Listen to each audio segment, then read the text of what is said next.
Ngarang ahing Kuki militant singna Naran Sainada Leiba second IRB ki camp manungda changlaklaga attack tobada 128B company ki CRPF personal ani sire ani amana soklei laikhidraba sing adudi SIN Sarkar head constable Sini Makhoi ani laikhidrei amadi soklaba sing aduna inspector Yadav Das amadi constable Atab Hussaini hariba sing asi IRB da attach tawraga leibani hari ꯊꯧꯗꯣꯛꯇꯨꯒꯤ ꯃꯇꯨꯡꯗ ꯃꯩꯔꯥꯄꯥꯏꯕꯤ ꯏꯃꯥꯁꯤꯡꯅ ꯂꯥꯛꯂꯤꯕ ꯄꯨꯂꯤꯁꯀꯤ ꯃꯀꯣꯛ ꯊꯣꯡꯕꯁꯤꯡꯗ ꯀꯨꯀꯤꯁꯤꯡꯒꯤ ꯈꯨꯠꯅ ꯂꯥꯝꯕ ꯐꯪꯕꯗ ꯂꯩꯔꯤꯕ ꯕꯪꯀꯔꯁꯤꯡ ꯊꯨꯒꯥꯏꯗ꯭ꯔꯕꯗꯤ ꯆꯠꯈꯤꯕ ꯌꯥꯔꯣꯏ ꯍꯥꯏꯅ ꯊꯤꯡꯗꯨꯅ ꯊꯝꯈꯤ꯫ ꯏꯃꯥꯁꯤꯡꯅ ꯃꯈꯥ ꯇꯥꯅ ꯀꯔꯤꯒꯨꯝꯕ ꯑꯦꯛꯁꯟ ꯈꯔꯗꯤ ꯂꯧꯈꯠꯄꯤꯌꯨ ꯅꯠꯇ꯭ꯔꯕꯗꯤ ꯑꯩꯈꯣꯏꯗ ꯈꯨꯗꯣꯡꯊꯤꯕ ꯅꯪꯂꯒꯅꯤ ꯁ꯭ꯇꯦꯠ ꯑꯃꯗꯤ ꯁꯦꯟꯇ꯭ꯔꯦꯜ ꯐꯣꯔꯁꯇ ꯐꯥꯎ ꯈꯨꯠ ꯊꯥꯔꯒ ꯃꯤꯆꯝꯗꯗꯤ ꯀꯔꯤ ꯇꯧꯒꯅꯤ ꯑꯁꯦꯡꯕ ꯑꯃ ꯈꯪꯍꯟꯕꯤꯌꯨ ꯍꯥꯏꯅ ꯇꯛꯁꯤꯟꯈꯤ꯫ ꯇꯨꯡꯗ CRPFꯀꯤ OPS DIG H Premjit ꯂꯥꯛꯇꯨꯅ ꯏꯃꯥꯁꯤꯡꯅ ꯐꯣꯡꯗꯣꯛꯂꯤꯕ ꯋꯥꯐꯝꯁꯤꯡ ꯇꯥꯈꯤ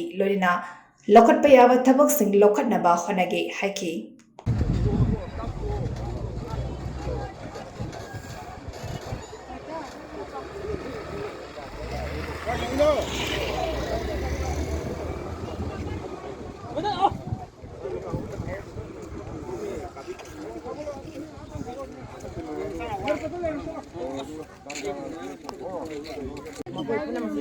Loyene pai kai pa ka pinu si ko.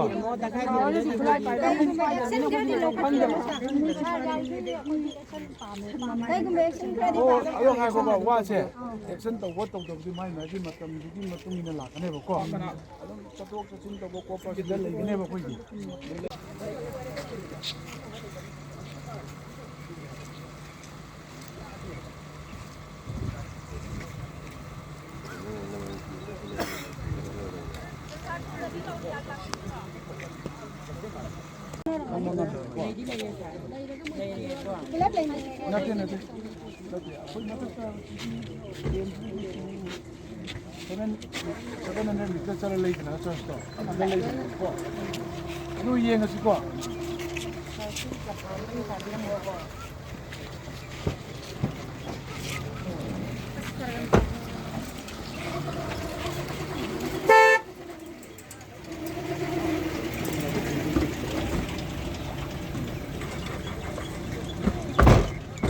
Jadi nak dalam tidak saya udah tidak ada.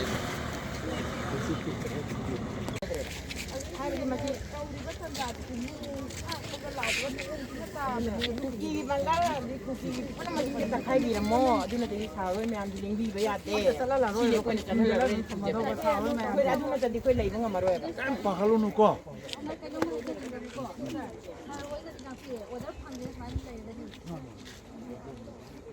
Mami ko.